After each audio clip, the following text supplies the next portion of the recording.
this place.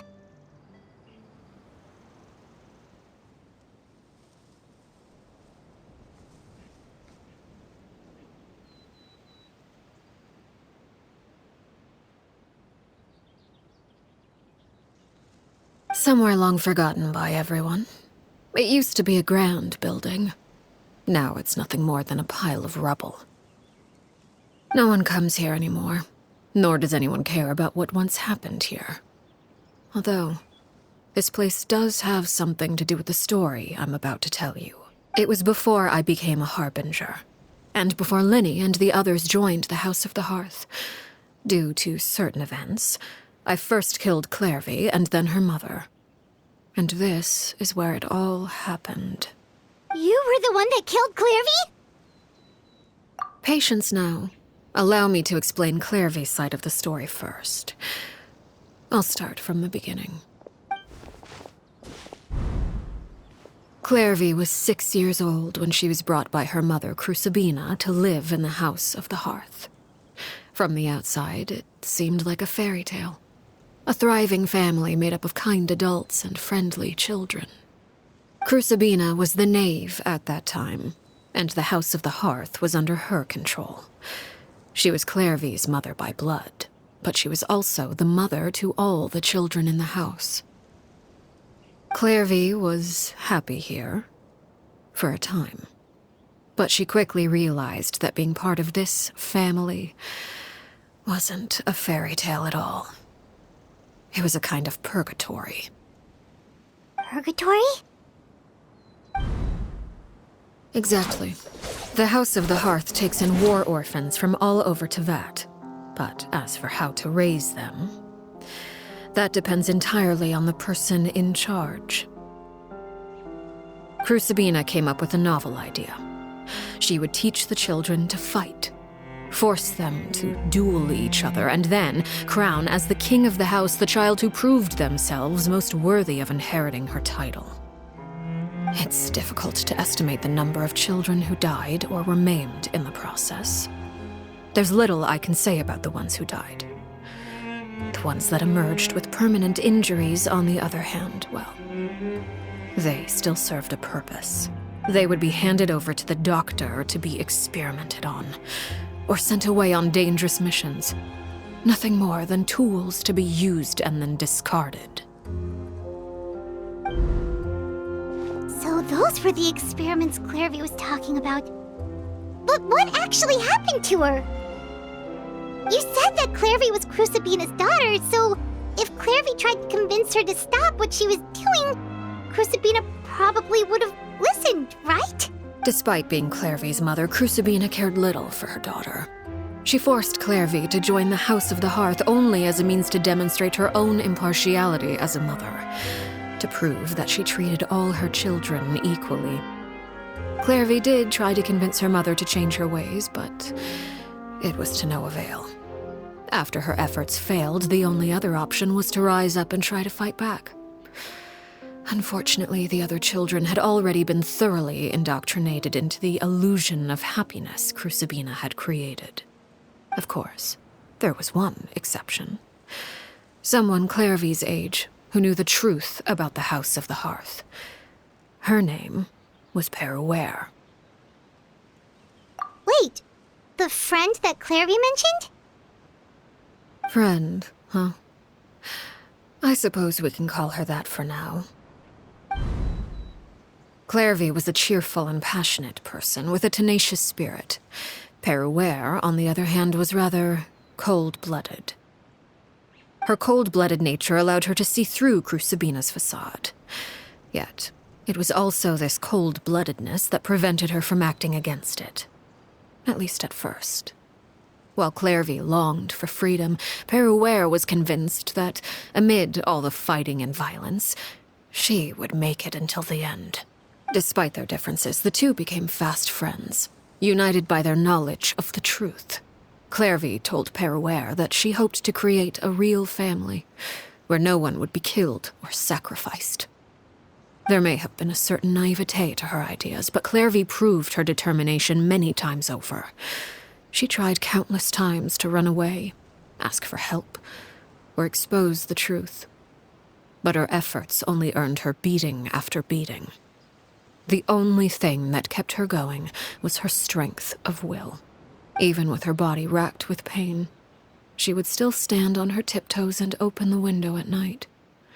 She and Peruere would look out at the moon together, a fierce longing for freedom shining in her eyes. But one day that light simply vanished. Oh no. What happened? Her hopelessness resulted from a culmination of things. 10 years had passed. 10 years worth of failure after failure. She and Peruere weren't children anymore, but finding any chance to escape still seemed as hopeless as ever. It was during this time that Peruere suggested a new plan. If escaping was out of the question, why not take down the very person sitting on top of this throne of lies? Mother herself. Clairvy rejected that proposal. She claimed that, as a famous harbinger, Crucibina possessed an unimaginable amount of power. Trying to kill her would have an incredibly low chance of success. Clairvy never gave another reason, but Peruere could see it written all over her face. Clairvy still thought of Crucibina as her mother. Killing her own flesh and blood was a line she couldn't bring herself to cross. If she couldn't escape and fight back, then only one option remained. Precisely. Death was the only way that she felt she could be free. It happened during a duel. When she arrived at the dueling ring that day, her partner turned out to be none other than Peruere, the very person that had stood by her side all those years. It was a fierce battle, but ultimately, Clairvy decided to let Peruere end her life. From that moment on, Peruere's journey was one written in flames. When the rain finally came and washed it all away, there she stood, the sole victor in Mother's endless game of slaughter. A trail of corpses strewn across her path to success. It was the very result she had predicted 10 years prior. Even then, she believed she would make it until the end. She wasn't surprised by the fact that she emerged as Mother's undisputed heir. Rather, her success left her with an inexplicable sense of restlessness. She was unsettled. And there was only one thing that could quell that sensation. Perhaps you two would like to take a guess as to what it was? Crucibina, you mean? But... Correct. This is the place where Peruere killed her best friend. A mere year later, this is also the place where she fought tooth and nail to kill the mother they shared. The moment she acted, any conception of what was right or wrong ceased to matter. It's one of the principles of the house. Only those who survive get to write the rules. Peruere won the battle, and became a harbinger herself. After which Her Majesty, the Tsaritsa, bestowed upon her a new name. Arlecchino. So the Perry Clairvy was talking about... It was you all along. You're Peruere. Arlecchino is just a name you got later. I left that name behind long ago. I must say, hearing it now does bring back memories. After I defeated Crucibina, the moniker of Mother died with her. I chose to forego the title she called herself, and even chose to give up my own name. I rebuilt the House of the Hearth under a new identity. Not only as Arlecchino, but as father. And that is where the story ends. Any more questions? Yeah. Based on what you just told us, Clairvy wasn't a little kid when she was killed. So the Clairvy we met... Was she really a spirit at all? I suppose you could call her an illusion born of flame. Her existence is like ashes to a fire. something left over in the wake of blaze and ruin. You see, a certain power runs through my veins. It's not unlike a curse. My flames leave behind shadows of anything they consume. Of course, the chances of those shadows morphing into a sentient entity are exceedingly slim.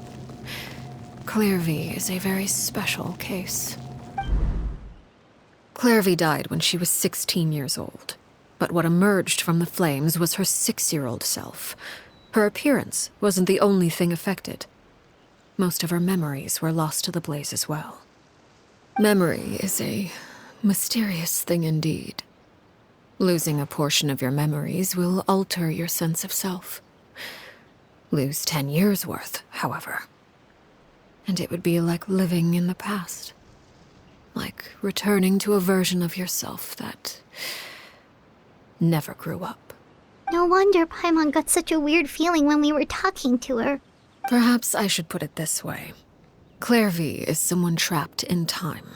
It may seem like she exists with us in the present, but she truly lives in the confines of her own past. So if all of that is true, then you must have known about Clairvy for a long time. Indeed. She's a rather volatile and unstable entity. Sometimes she would look after the children. She's even saved some of their lives. But other times, she would hide from me and become obsessed with revealing the truth about the house to anyone who will listen. Shadows don't have the capacity to learn or grow. Any new information they encounter is quickly forgotten over time. Your attempts to expose Clairvy to sunlight. They failed, yes. The reason is actually quite simple. In Clairvy's mind, the house is impossible to escape, and it is this very perception that traps her there. But no matter. All I have to do is kill her again, and all will be resolved. I don't anticipate so much as a single speck of ash will be left behind this time. Wait! Paimon can understand why you might want her gone, but isn't there another way? So what if she's trapped in her 6-year-old self? She's still your friend! At least talk to her first! It's too late for that. She broke the rules, and now she must be punished. That goes for Filial and Nantoy as well. She's had quite the effect on them. I hope you understand. The difference between Crucibina and myself lies in our formulation of the rules, not our policy for enforcing them. Upholding the rules without question is a trait we both share, because that is how a household should be run.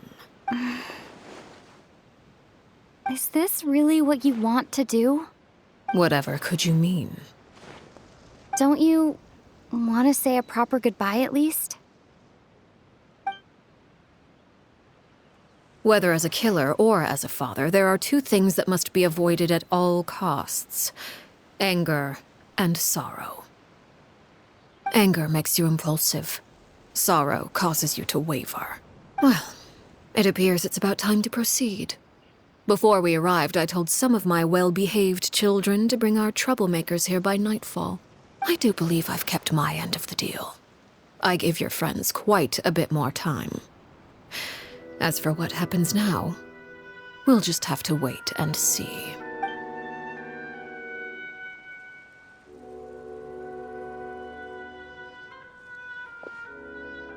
Here they are, Father. Ah, you gonna execute him? Seeing something like that would actually be a first for me. Lenny! I'm sorry. I heard about how you helped buy us more time. But I still failed. I couldn't find a way to fulfill her wish. Huh? Are you... Perry? Indeed, it's been a while, Clairvy. Perry! Shh, stay right there. I'm sorry to postpone our reunion, but first I believe certain scores need settling.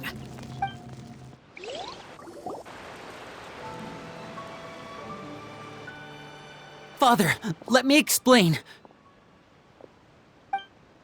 Out of my way. Father! You chose to conceal a threat to the house. And for that, you must be punished. Overall, however, I suppose your wrongdoing is hardly the most egregious of the bunch, so I'll deal with your punishments later. As for right now, the more pressing concerns are the traitors among us. By traitors? Do you mean us? Father, let me explain. We didn't mean to. Fultz, why don't you share what you heard? Yes, Father. Secret Midnight Meeting number 3. Participants, Filial, Nantoi, Sato, Toddy. Nantoi clearly said, if only Father wasn't the one who took us in. Sato added, I'm sick of this life. I just want to live as a normal person. Filial was the worst of them all. She called us crazies and said a bunch of mean things about Father. I did not! You're lying! Fultz is trying to frame us. It's not like I'm the only one who heard those things. After that, you and Toddy and a bunch of other people started talking about Clairvy. You were using all those things Clairvy brought up as an excuse to question Father. We're birds locked in a cage. The only way out is to destroy it. That's what you said, wasn't it? You little. You just want me gone, don't you? What did I ever do to you, huh? And you, Sheplo, have you forgotten who stood by your sickbed, watched over you, and changed your dressings? Come on, let's hear it then. What's your reason for all this?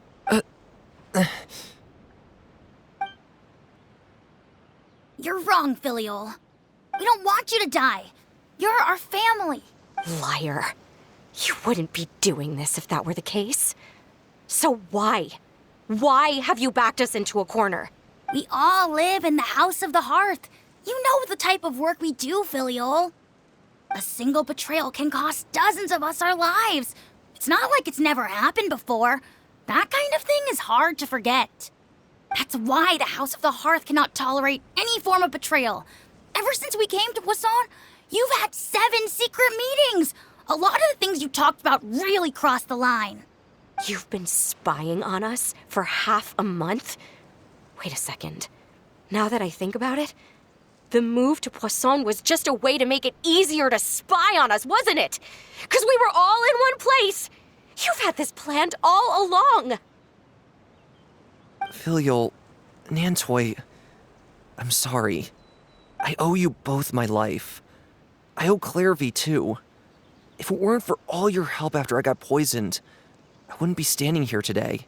If this were any other situation, I would do anything to repay that kindness, even if it cost me my life. But rules are rules. I'm sorry. My hands are tied. Why? Why?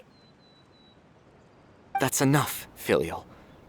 We made a mistake, and we should own up to it. We broke the rules, plain and simple. And now we have to face the consequences. I'm sorry, Sheplo. Fultz. I'm sorry, Father. We accept our punishment. Chapleau, according to the rules of the House of the Hearth, how should these traitors be punished? All those who betray the house pay with their lives. And so it shall be.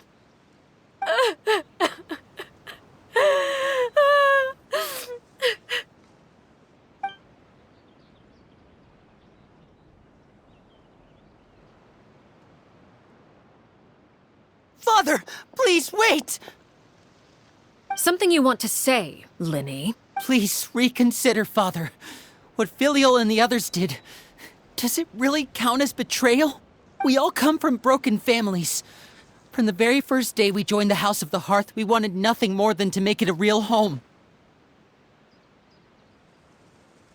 But the truth is, none of us know what a real home should look like. I'm not saying I have all the answers. All I know is this. Killing Filial and the others may uphold the rules, but doing so will only bring us further away from being a real family than we've ever been.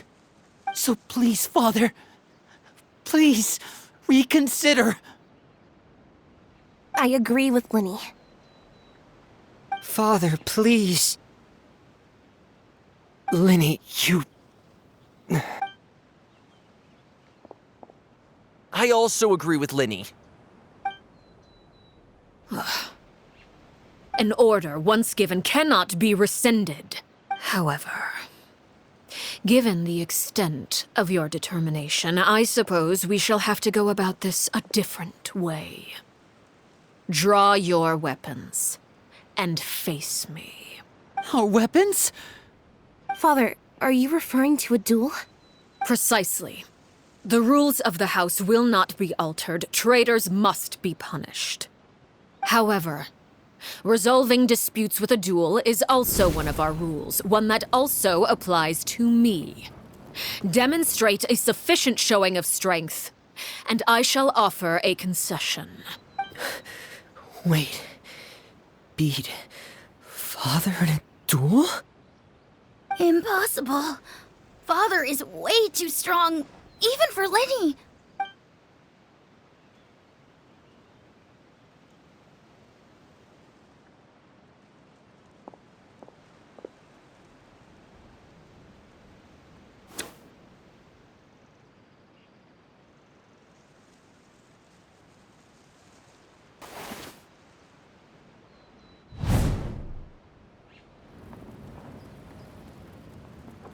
Did you hear that, Traveler? Lenny and the others have to duel the knave. What should we do? Can they really win something like that? If they lose, those people from the house are really gonna be executed. Hey, are you listening? Don't you want to say a proper goodbye at least? Anger makes you impulsive. Sorrow causes you to waver.